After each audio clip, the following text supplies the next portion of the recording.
Welcome to Night Whispers, where nightmares find a voice and the sea keeps its secrets. Tonight, we bring you the Phantom Harbor, a haunting tale of ships that vanish, sailors who whisper from the fog, and a place that remembers every soul it claims. Settle in, let the waves carry you, and listen as the tide tells its story. Every coast has its stories, some are meant to scare kids into staying close to shore. Others are jokes passed around in bars when the beer runs cheap. But then there are the ones that stick, the ones that feel too heavy, too sharp to be made up. The Phantom Harbor is one of those. They say it only appears under a blood-red moon. No maps mark it, no lighthouse points the way. One night, there's only ocean. The next, out of the fog, a harbor appears, quiet, waiting, lit by lanterns that burn with no flame. Sailors who see it never forget, sailors who dock there don't come back. Some swear it's the sea itself, opening its mouth wide to swallow men whole. Others say it's a graveyard, a place where the drowned rise to claim company. Whatever it is, it's real, that I know because I've seen it. That I've stood on its wooden docks that groan with the weight of footsteps that aren't there. I've watched the shadows of ships that haven't sailed in 100 years drift across its water. And I've heard voices, voices I knew, calling me by name. This isn't a story I tell for fun, that if you choose to listen, listen carefully. Because once you know about the harbor, it knows about you. The first time I heard about the Phantom Harbor, I didn't believe it was a story passed along a sticky bar counter in a town that smelled of salt, diesel, and fried fish. A place where men talked too loudly and women laughed too sharply, just to cover the sound of the waves pounding the pier outside. The man who told me the story looked like he'd been carved out of driftwood. Weathered skin, eyes too pale, hands that shook even when he wasn't holding a glass. He sat 2 stools down from me, nursing a whiskey he clearly couldn't afford, and staring past everyone like he was waiting for something to come through the door. That he caught me watching him. "You a sailor?" he asked. "Sometimes," I told him. "Mostly I just listen." He laughed, dry, empty. "Then maybe you'll listen to me." I didn't have anywhere else to be, so I let him talk. That he said his name was Crow. Not Captain, not Mr. Just Crow. He'd worked ships all his life, cargo, fishing, once even a tourist line that ferried rich couples along the coast. But the way he told it, he hadn't worked in years. Something had driven him ashore, and it wasn't just old age. It was 30 years ago, he began, fingers tracing the rim of his glass. Off the Carolina coast. Storm rolled in quick. Too quick. Sky went red, never seen anything like it before or since. Not sunset red. Blood red. The kind of sky that makes you think the ocean's about to eat the world whole. He paused, glanced at the bottle behind the bar, then leaned closer. His voice dropped, like the walls themselves might be listening. That's when we saw it. A harbor where there shouldn't be one. No map, no beacon, just there. Docks lined with lanterns glowing steady, though no wind touched them. Ships tied up, quiet as the grave. And the strangest thing, music. Real soft. Like a hymn sung underwater.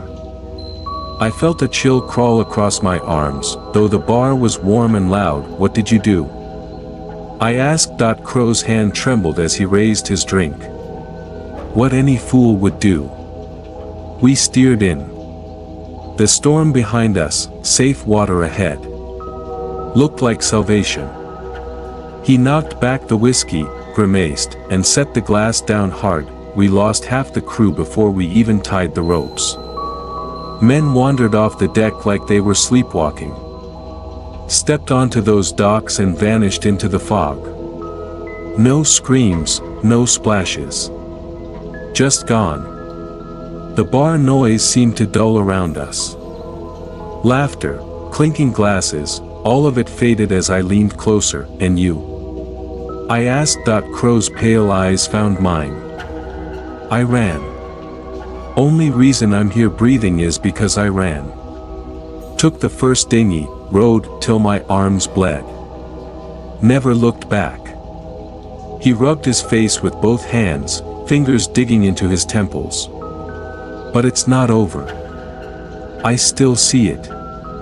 In dreams, in the corner of my eye, in the way the tide pulls sometimes. Once you know the harbor's real, it doesn't let you go. The bartender called for last rounds. Crow didn't move. He just stared at the empty space in front of him, rocking gently like he was still at sea. That I should have left it there. I should have laughed it off like every other ghost story I'd been told in places like this. But something in Crow's voice stayed with me. Not the words, not the details, the fear. The kind that doesn't fade with time. That night, lying in a cheap motel bed with the smell of mildew creeping through the walls, I couldn't shake the image. Lanterns burning in fog.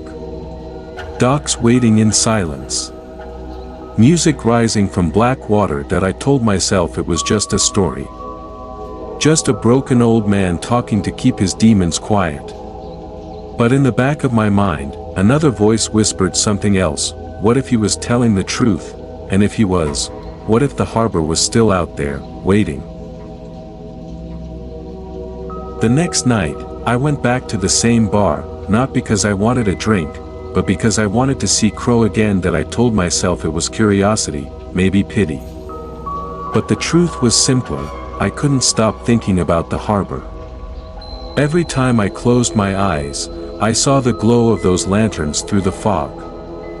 Every time I heard the sea, even just the waves hitting the pier, I imagined the sound twisting into that low, impossible hymn he described. Crow wasn't there. His stool sat empty, whiskey glass wiped clean. For a moment I thought maybe I'd imagined him, maybe the story was a dream I'd carried out of sleep, but the bartender noticed me looking. "You a skin after the old man?" "Yeah," I said carefully. "Crow." The bartender snorted. "Figures. Every few years some fool listens to him. Don't waste your time. He's been tellin' that same ghost story since I was a kid." I tried to laugh it off, but my voice came out flat. "Ghost story, huh? That's all it is," the man said. He slid a beer across the counter without asking, like he knew I wasn't going anywhere. "Harbor that don't exist, ships that never come back. He says he saw it. My daddy used to say the same. Just a family curse, I guess. Or a family scam." He turned to pour another drink, but his tone had shifted, lighter, but not dismissive. "Like someone whistling past a graveyard. Thing is," he added, "folks do go missing out there. Boats vanish. Coast Guard chalks it up to weather, riptides, poor judgment. Could be that simple. But every time a blood moon rises over the water, we get jumpy. More accidents. More men lost. You tell me if that's coincidence." I let the beer sit untouched. "So you think there's something to it?" The bartender looked at me then, really looked. His smile didn't reach his eyes. "I think the ocean takes what it wants. And if you're smart, you don't go looking for places it hides its teeth." He walked away to break up a game of darts before I could ask more. That should have been the end of it. But later, when the crowd thinned and the jukebox went silent, a man slipped onto the stool beside me. He was younger than Crow, maybe mid-40s, with hair slicked back and a jacket too nice for a dive like this. He didn't look like a sailor. "More like a drifter." "You want answers," he said, without introduction. That I turned to study him. "And you'd know where to find them?" He smiled, but it wasn't friendly. "Maybe. But they don't come free." He set something on the bar between us. At first I thought it was just a folded napkin, but when I opened it, I saw a piece of yellowed paper, edges torn, creased a dozen times. It was a scrap of a map.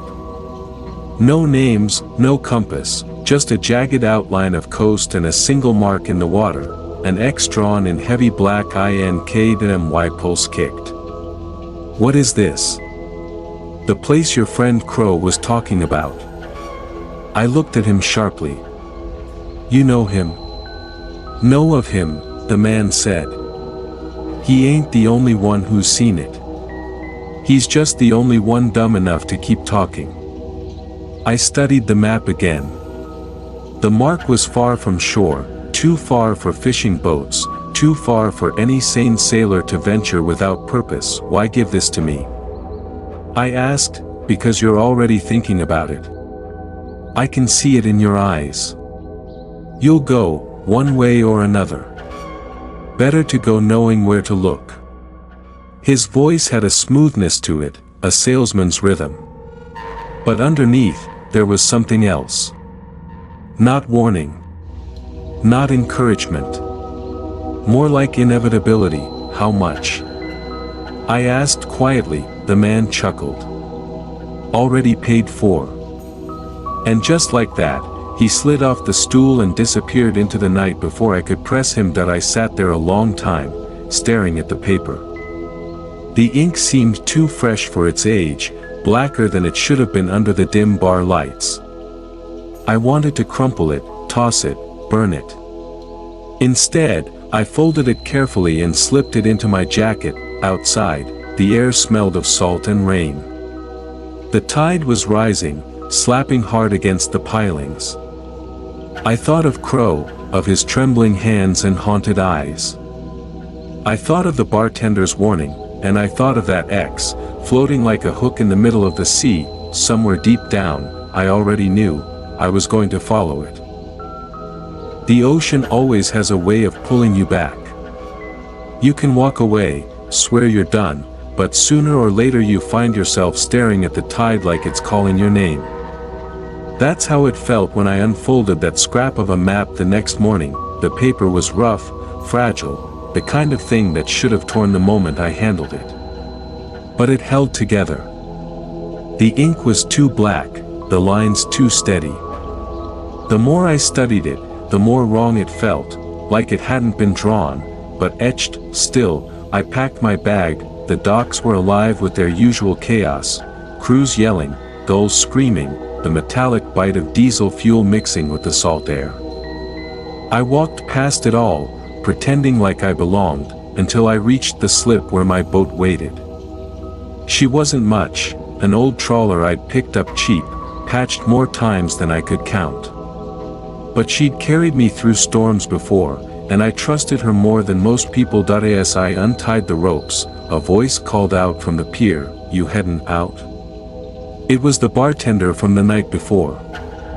He stood with his arms crossed, expression unreadable. "Yeah," I said, trying to sound casual. "Just a run." "Funny," he said. "Looks more like a man chasing ghosts." I froze for half a beat. Then I forced a smile. Maybe I just like the ocean. His eyes narrowed. Ocean likes to keep what it takes. He didn't wait for me to answer.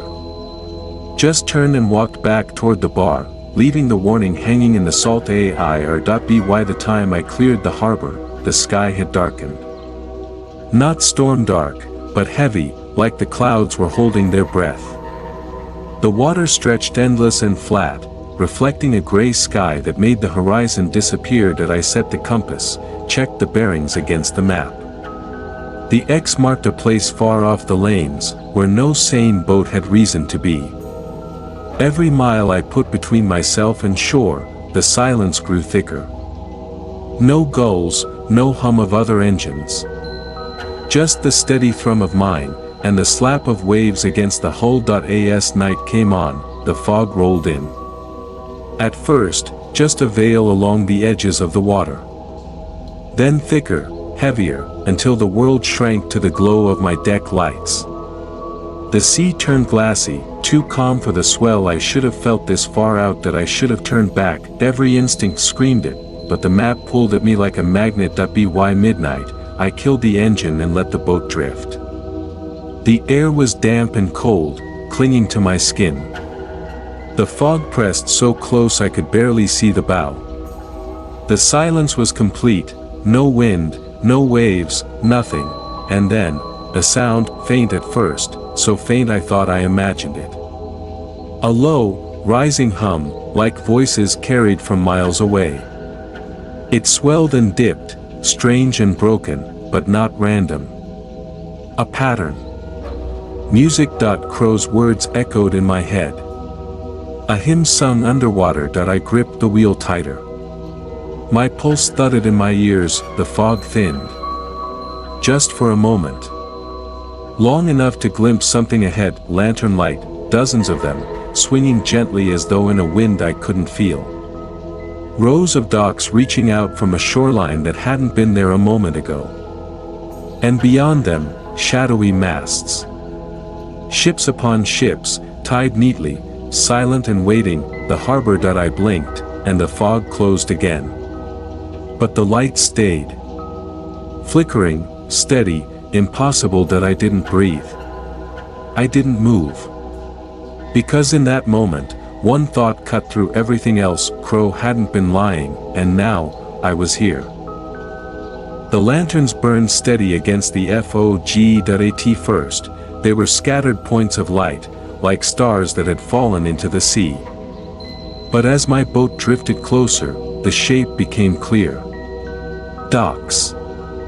Long, skeletal arms stretching out from a shoreline that hadn't been there a heartbeat ago. I cut the engine and let the current take me. The silence was thick enough to choke on. Even the hum of music I'd heard before seemed to fade, leaving only the creak of my hull as it rocked gently against the tide. Then the fog shifted, and there it was, the harbor. It spread wide before me, bigger than any port I'd ever known. The docks reached out in neat rows, each one lit by lanterns that glowed without flame, their light cold and steady. Ships lined them, dozens, maybe hundreds.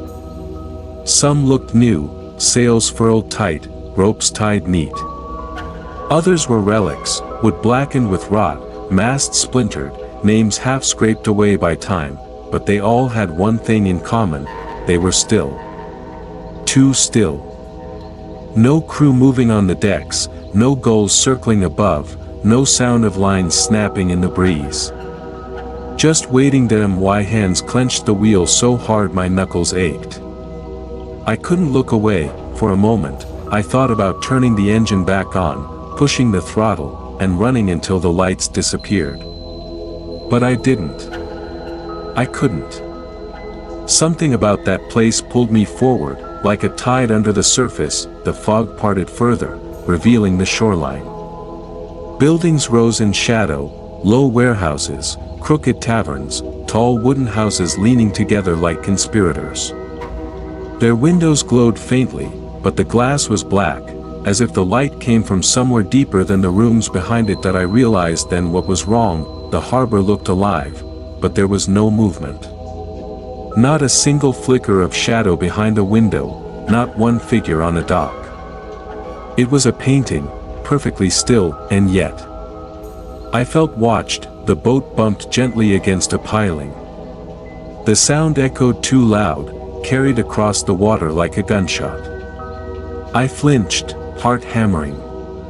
The lantern nearest me swayed, though the air was dead calm. Something wanted me to step ashore. I stayed rooted in place, staring at the docks. My breath clouded in front of me, though the night wasn't cold enough for it. The air smelled of brine and wood smoke, but under it was something else: wet earth, heavy and sweet, like flowers left too long in stagnant water. I thought of Crow's trembling voice. We lost half the crew before we tied the ropes. My gaze drifted back to the ships.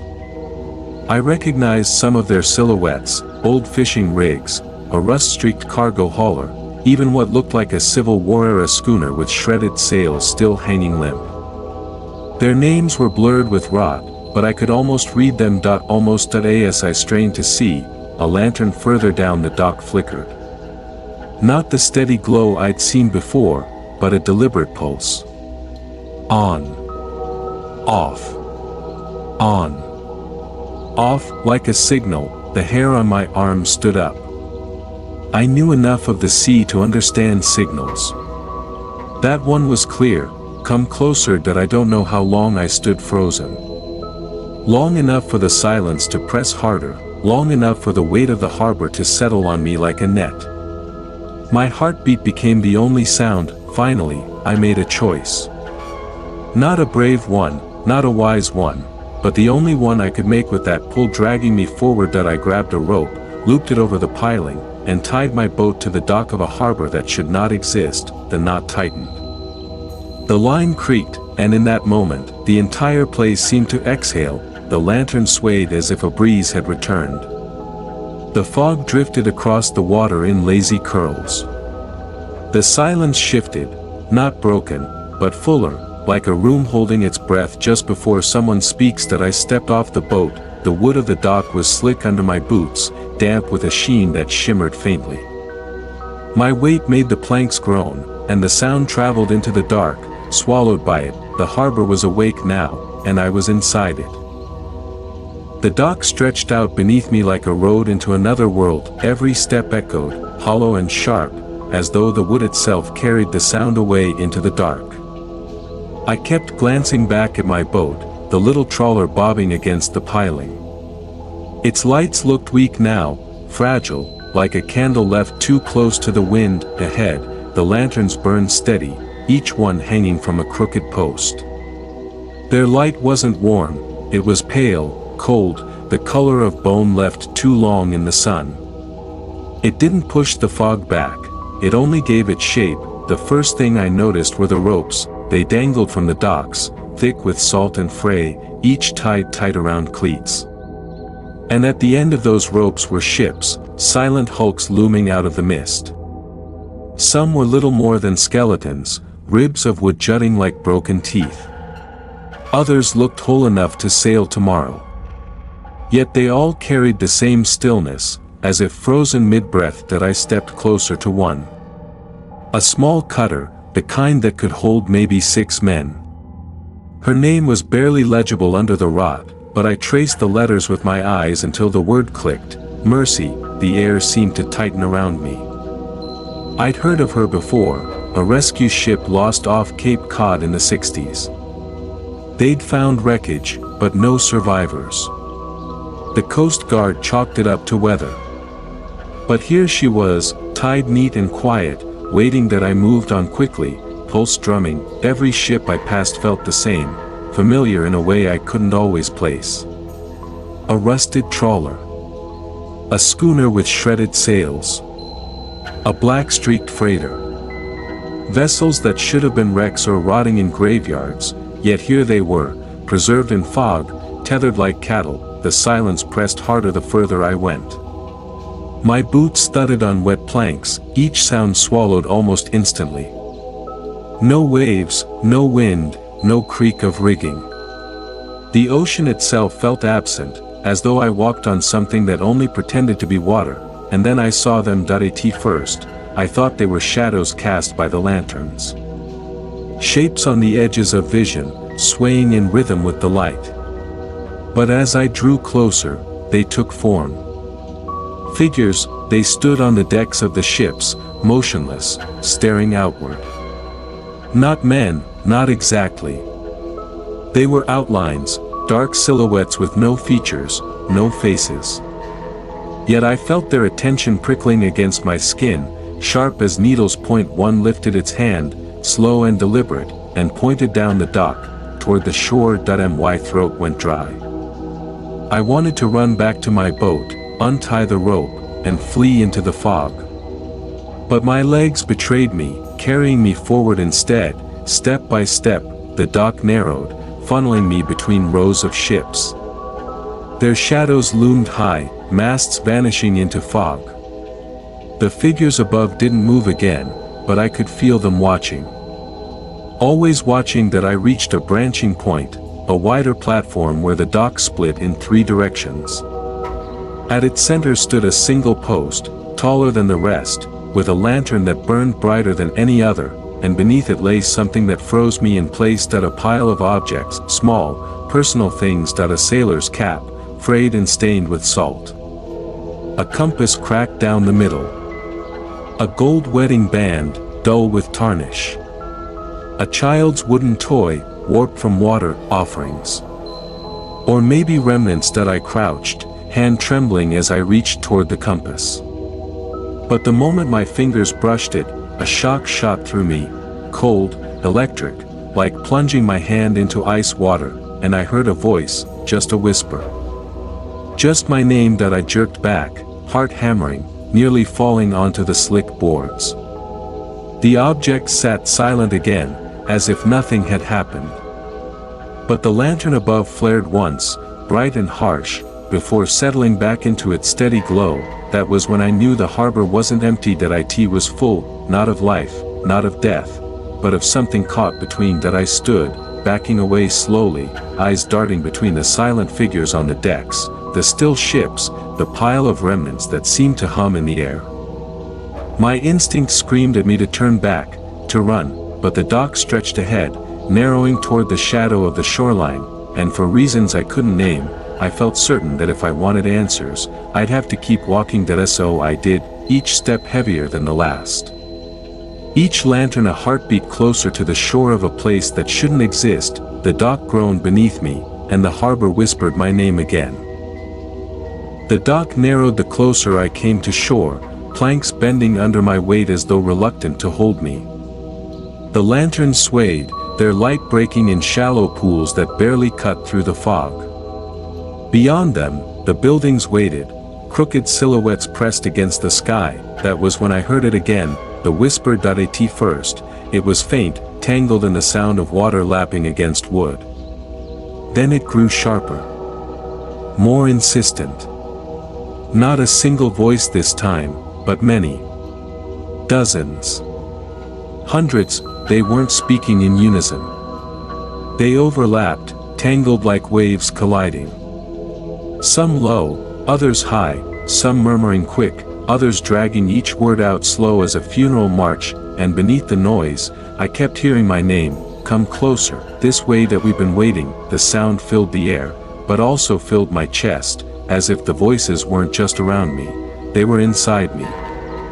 Crawling along the edges of thought, slipping between the beats of my heart. I froze, gripping a post to steady myself. My pulse hammered so loud I thought it might drown them out.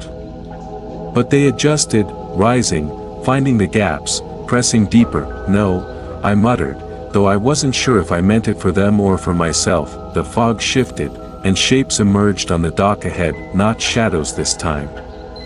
People, they stood in clusters, their faces hidden, their clothes tattered and soaked. Some wore uniforms I half recognized, naval blues, fishermen slickers, merchant jackets from decades gone.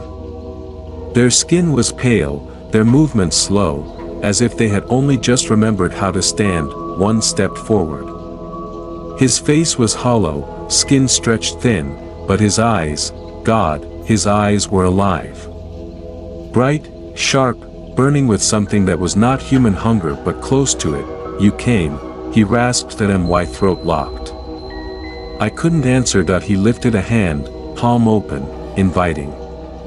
And behind him, the others leaned forward, their mouths moving, whispers joining the chorus that still filled my skull. I stumbled back a step, boots slipping on the slick planks.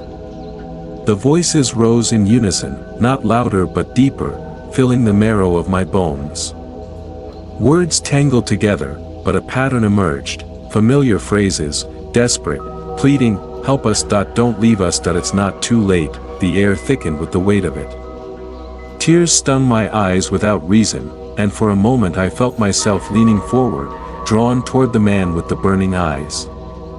Toward the crowd behind him. I saw a face among them I knew. For an instant, the fog parted, and there she was, my sister. Hair dripping, skin pale, eyes wide with the same desperate light. She had drowned years ago, a boating accident no one survived. But here she was, lips forming words I couldn't hear, hand reaching out for me that I nearly broke then. Nearly ran forward, nearly gave myself to the dock, to the harbor, to her, but the lantern nearest me flared. A sudden, blinding light that seared through the fog. The figures recoiled, hissing without sound, their forms trembling like smoke caught in wind, and just like that, they were gone, the dock stretched empty again.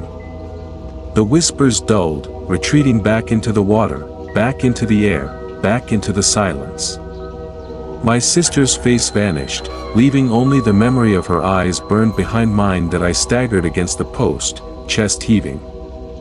My breath came fast, ragged, clouding in the damp. I tried to steady myself, but the truth had already taken root. The harbor wasn't just filled with shadows, that it was filled with the lost, and it wanted me to join them. That I looked back. The trawler waited at the edge of the fog, a tiny speck of safety.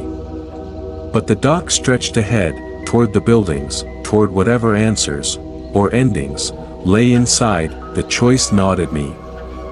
Leave now and maybe never know the truth. Or keep walking, deeper into a place that already knew my name. The whispers didn't stop. They never stopped. Even in silence, I could hear them beneath my heartbeat, promising, pleading, pulling. That I knew what Crow had meant when he said the harbor never lets you go, and still, I stepped forward. The buildings on shore loomed closer, warped shapes pressing out of the fog. They leaned toward the dock as if waiting, roofs sagging under the weight of time. Windows glowed faintly, though no flame burned inside. That I should have turned back. Every nerve in me screamed to return to my boat. But the whispers wouldn't let go, and something heavier than fear tugged me forward. The first building I reached was a tavern, or what had once been one. Its sign hung crooked, letters nearly worn away, "The Gull's Rest." The door was ajar, and the smell that seeped out was brine and rot, like fish left too long in the sun. That I stepped inside, the floorboards creaked under my boots. Lanterns hung from iron hooks, burning the same pale fire as the ones outside. And at the tables sat men. Or what was left of them. They slouched over mugs that would never empty, heads bowed as though sleep had claimed them mid-drink. Their clothes spanned decades, wool coats, navy uniforms, oilskin slickers. Faces slack, skin gray, lips cracked with salt. Yet when I entered, they stirred, dozens of eyes lifted toward me, not dead eyes. Not quite alive either. Their gaze was heavy, sharp, carrying the weight of storms and drowning seas. And when their mouths opened, the whispers returned, not from air, but from them. "Sit," one said.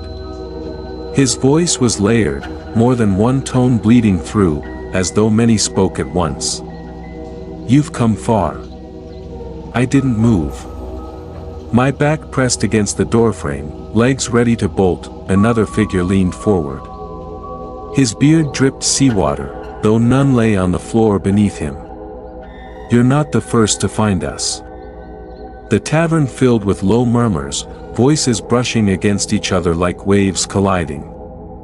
Fragments reached me, pleas, warnings, confessions that we were called here. The fog doesn't let go, the sea took us, but not enough. That I swallowed hard.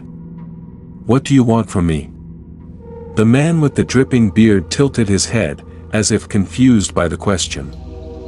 "Want?" He let the word linger, tasting it. "We don't want. We remember." The others nodded, murmuring agreement, voices rising until they overlapped in a cacophony. "Remember. Remember. Remember." The room spun with the weight of it. My hands shook. I pressed them against the doorframe just to stay upright. A figure at the far end stood. Taller than the rest, shoulders squared like a captain. His coat was black, brass buttons corroded green. His eyes glowed faintly, like embers deep under ash. "We are the lost crew," he said, and his words silenced the tavern. Ships that never made port.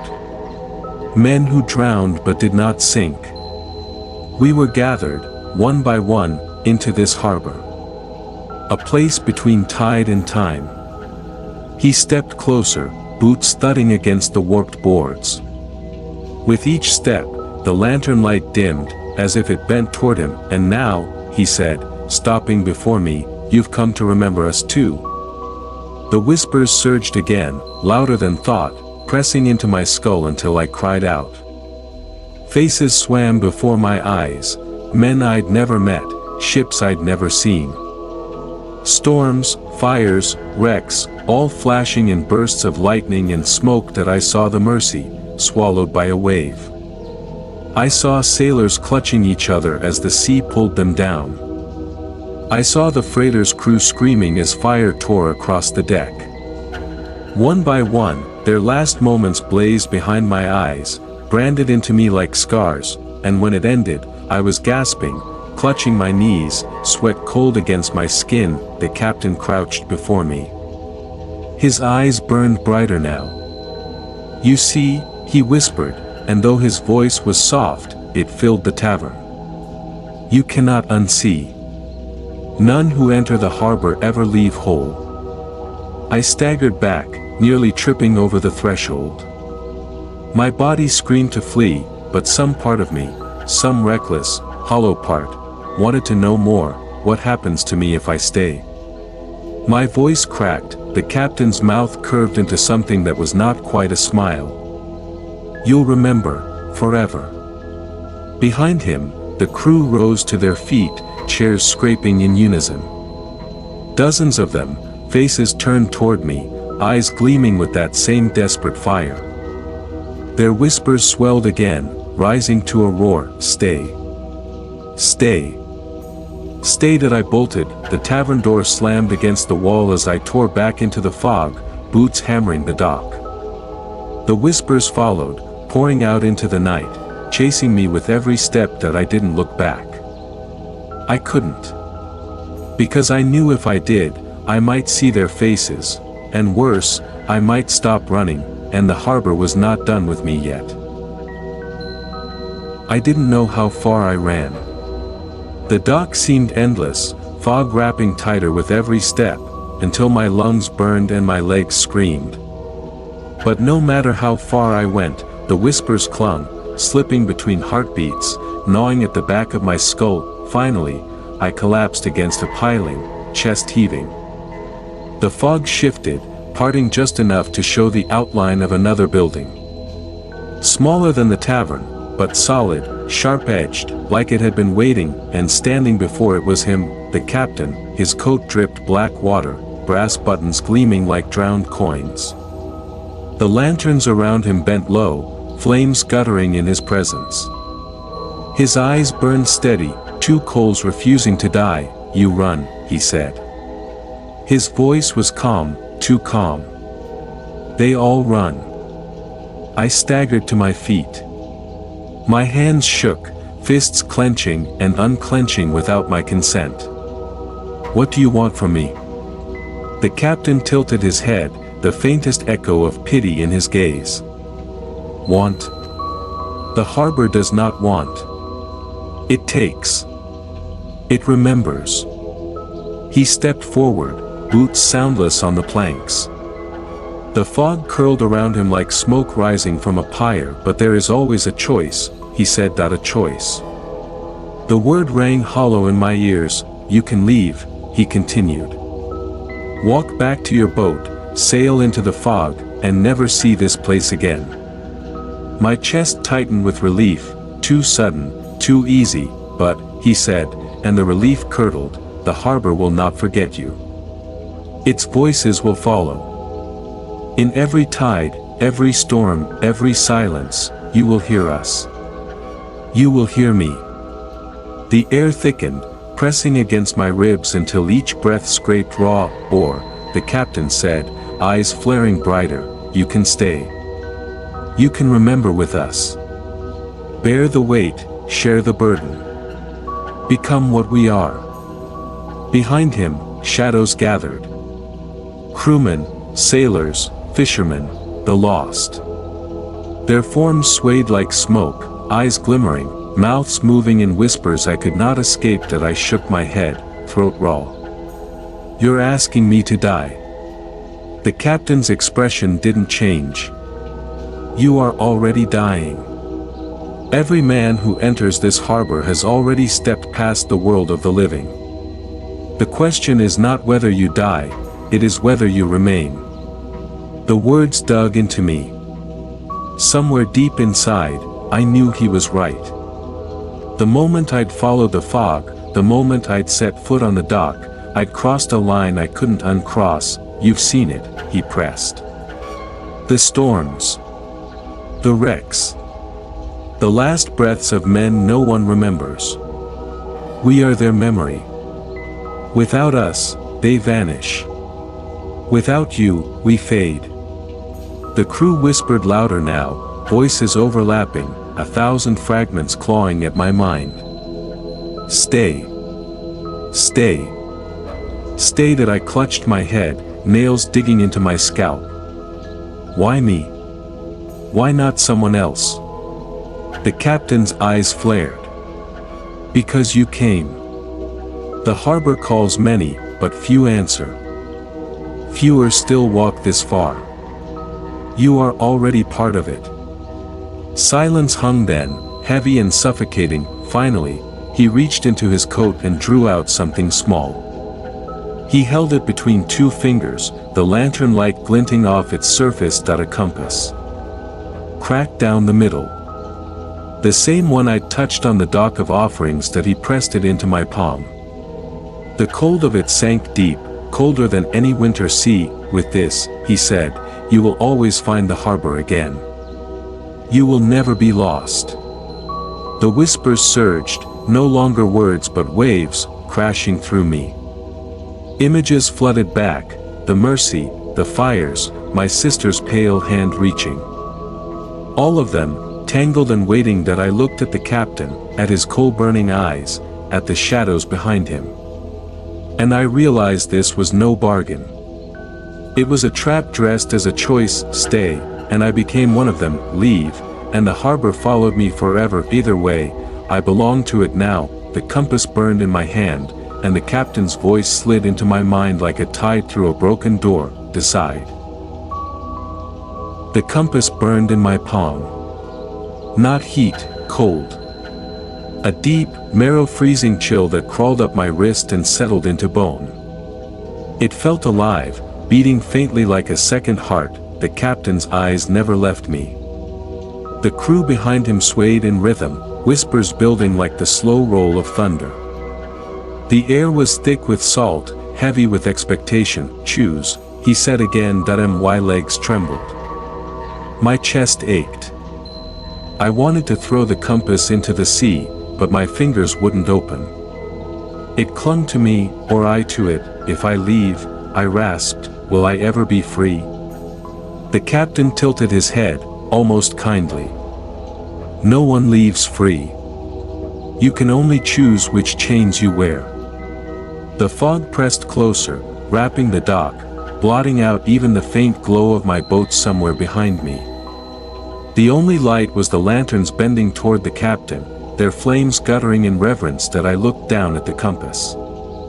Its cracked glass reflected my face in jagged fragments, eyes wide, lips trembling, skin pale. But behind the cracks, faint and shifting, I saw other faces. Sailors. Fishermen. My sister. All waiting. The whispers surged, louder now, crashing through me. "Stay. Stay.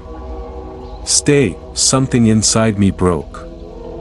I screamed, throwing the compass as hard as I could into the fog, but it didn't fall. It hovered midair, spinning slowly, then drifted back, landing in my palm as though it had never left. The captain smiled without smiling. "The harbor chooses. You were never meant to leave." Rage flared hot in me. "I won't stay. I won't." I turned, bolting into the fog, running blind, desperate for the shape of my trawler. My boots hammered against slick wood, each step a prayer, each breath a sob. For a moment, I saw it.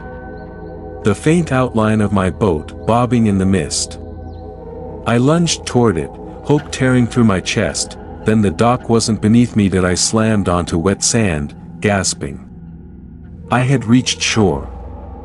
But not my shore. The buildings loomed around me now, clearer than ever. The tavern. The crooked houses. Lanterns burning their pale, bone-white fire. Figures filled the street, shadows with eyes like coals, turning in unison to face me. That I stumbled back, but there was no dock behind me anymore. Only water. The harbor had shifted, folding itself around me like a trap closing shut. The captain stepped forward from the crowd. His boots left no prints in the sand. "You chose," he said softly. The compass in my hand pulsed once, twice. Then the glass cracked further, splitting down the center. Light poured out, cold, silvery, searing my eyes. That I screamed, clutching my hand, but the light spilled into me, through me, out of me. My body trembled, my vision burned white, and the whispers rose into a deafening roar. Images flooded me again, storms, wrecks, men drowning, hands reaching, faces twisted in final terror. Not flashes this time. Endless. Relentless. A tide of memory crashing forever. When the light dimmed, I was on my knees. The compass lay broken in my palm, its needle stilled. The harbor was silent now, every figure watching, waiting, and I knew that I was one of them, not dead, not alive. Something between. A keeper of the lost. Bound to remember every man, every ship, every scream swallowed by the sea. The captain placed a hand on my shoulder. His touch was heavy as iron. "Now you understand," he said. That I looked up at him, voice raw. "What happens to me?" His coal-bright eyes glowed steady. "You stay. Until the tide takes another." The harbor exhaled, lanterns flaring brighter, the crew whispering once more. Not pleading now. Not desperate. Welcoming. Point. One more. One more. One more. That I rose to my feet, compass shards cutting into my palm, blood mingling with salt. My voice joined theirs without my consent, a whisper torn from me like breath, and somewhere, far beyond the fog, another boat cut through the waves, drawn by a light it would never escape. The harbor had chosen, and the tide would claim all. You've been listening to Night Whispers, where shadows have voices and every story lingers long after the final word. If tonight's journey into the dark seas unsettled you, or kept you wide awake, remember to like this video, subscribe, and ring the bell, so you never miss the next tale waiting in the fog. Every night, new stories drift ashore, carrying echoes of the haunted, the forgotten, and the damned, and here, we give them a voice. Until we meet again, may your dreams stay gentle, your rooms stay quiet, and your nights free of whispers, but if they're not, you know where to return. The darkness never sleeps, and neither do we. Welcome back anytime, to Night Whispers.